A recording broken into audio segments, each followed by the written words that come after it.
வணக்கம். Good back Atlee ஃபைனலாக அந்த படம் நம்ம பார்த்தாச்சு. இந்த படம் வந்து என்ன மாதிரியான படம், ஒரு பெரிய படமா, ஏகேக்கு வந்து ஒரு சூப்பரான படமா அப்படின்னு சொல்ற அளவுக்குலாம் இது பெரிய படமானு கேட்டீங்கன்னா ஒரு பெரிய படம் இல்லை. இந்த படத்தை வந்து ஒன்லைன்ல சொல்லணும் அப்படின்னா, ஏற்கனவே தமிழ் சினிமாவில் விஸ்வாசம்னு ஒரு படம் ரிலீஸ் ஆச்சு. அந்த படத்தை அப்படியே ஹாலிவுட்ல எடுத்தா எப்படி இருக்குமோ அதே மாதிரி எடுத்துருக்காங்க. என்ன அந்த படத்துல பார்த்தா ஒரு குழந்தைக்கு அப்பாவா நடிச்சிருப்பாரு, ஒரு பெண் குழந்தைக்கு. இந்த படத்துல பாத்தீங்கன்னா ஒரு பையனுக்கு அப்பாவா நடிச்சிருக்காரு. அவ்வளவுதான் இந்த படத்துக்கு உள்ள வித்தியாசம். அங்கங்க பாத்தீங்கன்னா இந்த படத்துல வந்து பழைய பட சாங் எல்லாம் போட்டு ட்ரெண்ட் ஆக்குறதா இப்ப சாங்கா இருக்கு. அதுக்காக ஒரு பாட்டு 2 பாட்டு போடலாம். ஆனா படம் முழுக்க பழைய பாட்டுகளை வச்சுகளே படத்தை ஓட்டிருக்காங்க.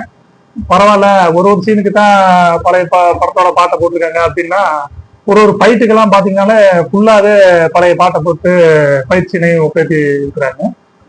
இதுக்கு அடுத்தபடியா பார்த்தோம் அப்படின்னோம்னா, அஜித்தோட பழைய படங்கள்ல வந்து அவரு எந்தெந்த ரீல் வந்து மாசா பண்ணிருப்பாரோ, நமக்கு வந்து கிளாஸா இருக்குமோ அந்தந்த ரீல்ல எடுத்து போட்டு அவரு நல்லா பண்றாரோ இல்லையோ அவரை வச்சு ஆதிக்க ரொம்ப நல்லா பண்ணிருக்கிறாருன்னு சொல்லலாம். ஏகேவோட 63வது படம். 63 சாங் இருக்க மாதிரி தெரியுது. படத்தோட ஓப்பனிங்ல ஒரு ஜெயில ஒரு ஃபைட் சீன் நடக்கிற மாதிரி காட்டுறாங்க. அந்த இடத்துல பாத்தீங்கன்னா ஏகே வந்து அந்த ஃபைட்டு எதுக்கு வச்சாங்கன்னே தெரியல. அந்த ஃபைட் எல்லாமே ஃபைட்டுக்கு அடுத்த ரீல் பாத்தீங்கன்னா ரொம்ப மாசாவே இருக்கும். ஆனா அந்த ஃபைட்டு தான் ரொம்ப மாசாவே இல்லை. அந்த ஃபைட்ல கூட ஒரு சாங் ஒன்று வச்சிருப்பாங்க, ஆடியில காத்தடிச்சா அப்படின்னு சொல்லிட்டு வில்லன் படத்தோட பாட்டு எடுத்து போட்டு அந்த ஃபைட்டையும் கொஞ்சம் ஒப்பேத்திருக்காங்க. அதுக்கப்புறமா பாத்தீங்கன்னா இந்த படத்துல அஜித் வந்து என்ன ரோல் பண்ணிருக்காருன்னா கேங்ஸ்டர் ரோல் பண்ணிருப்பாரு. அது என்னமோ தெரியல, அவரு மறந்துடுவாரான்னு தெரியல, இல்ல நம்ம பாக்குற ஆடியன்ஸ் எல்லாம் மறந்துடுவாங்களான்னு தெரியல. அவர் ஒரு கேங்ஸ்டர்னு சொல்லிட்டு இவரோட முந்தைய படங்க மார்க்காண்டினியில எஸ் சூர்யா ஓடியான்னு சொல்லுவாங்களா, ஐம் த கேங்ஸ்டர் அப்படின்னு சொல்லி, அதே மாதிரி பாக்குறாங்க எல்லாமே ஒரு பெரிய கேங்ஸ்டர், பயங்கர கேங்ஸ்டர். அது மாதிரி ஒரு ரெட் டிராகன் அப்படின்னு சொல்லிட்டு படம் முழுக்க இதையே சொல்லிக்கிட்டு இருக்காங்க. சரி, ஓகே, படத்தோட கதையை பார்ப்போம். விசுவாசத்துல நயன்தாரா எப்படி நீ வந்து இந்த அடிப்படை தொழிலாம் விட்டுட்டு ஒரு குழந்தைக்கு ஒரு நல்ல அப்பாவா வரியா, அப்பதான் நான் உன்னை ஏத்துக்கிறேன் அப்படின்னு சொல்லிட்டு விட்டுட்டு போவாங்களோ, அதே மாதிரி இந்த படத்துல நீ இந்த கேங்ஸ்டர் தொழிலாம் விட்டுட்டு போலீஸ்ல சரணடைஞ்சிட்டு ஒரு நல்ல அப்பாவை எப்ப வரியோ அப்பதான் நான் உன்னை ஏத்துக்கிறேன் அப்படின்னு சொல்லுவாங்க. இந்த கதையும் அந்த கதையும் ஒரே மாதிரிதான் இருக்கும். இந்த கதையில நடிச்ச நடிகர் தான் அந்த கதையிலேயே நடிச்சிருக்கிறாரு. இதுல வந்து லோக்கல் ரவுடியா இருப்பாரு, இதுல வந்து கேங்ஸ்டரா இருக்கிறாரு.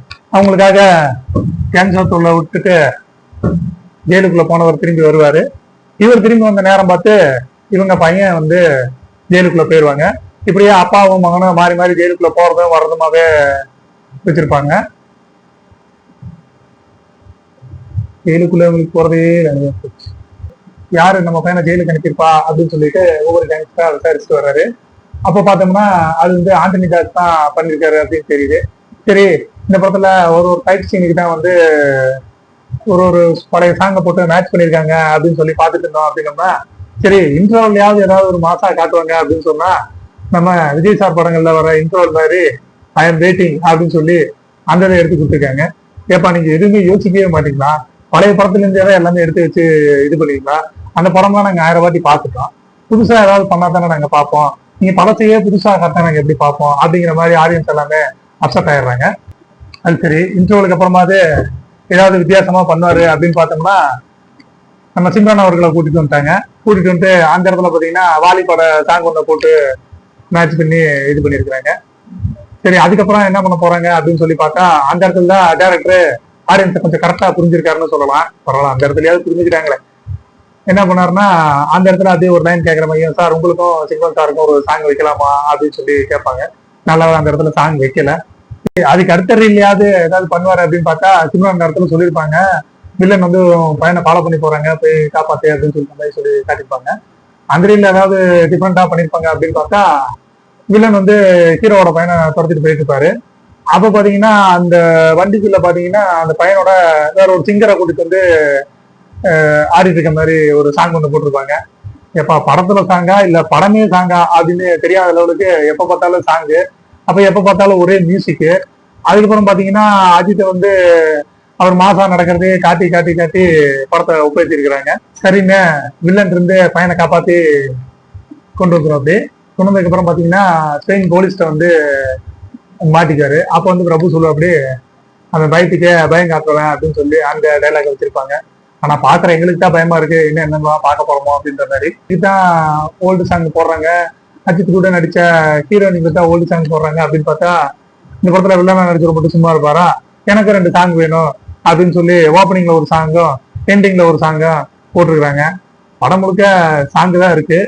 சாங்ல தான் ஒப்பேச்சிருக்காங்க அப்படின்னா கிளைமேக்ஸ் சீன்ல பாத்தீங்கன்னா ஒரு பெட்டி மாதிரி ஒரு பாக்ஸ் கொண்டு வந்து மேஜிக் பண்றது, அதாவது பாத்தீங்கன்னா இந்த கரிகாலன் வந்து இந்த டேட் கரிகாலன் பெட்டிக்குள்ள போனப்பா இங்க வந்துட்டான் அப்படின்னு சொல்லி மேஜிக் பண்ணி நமக்கு காமெடி பண்ணி சிரிக்க வைக்கிறாங்களாம். படம் முழுக்கவே சிரிப்பா தான் இருக்குது. ஃபைனலா படத்துல எங்கேயாவது ஒரு இடத்துல சம்பவம் பார்த்திருப்போம், இல்லைன்னா படம் முழுக்க சம்பவம் பார்த்திருப்போம். ஆனா படம் பார்த்தவங்களே சம்பவம் பண்ணிருக்காங்க அப்படின்னா அது இந்த படம் தான். நன்றி.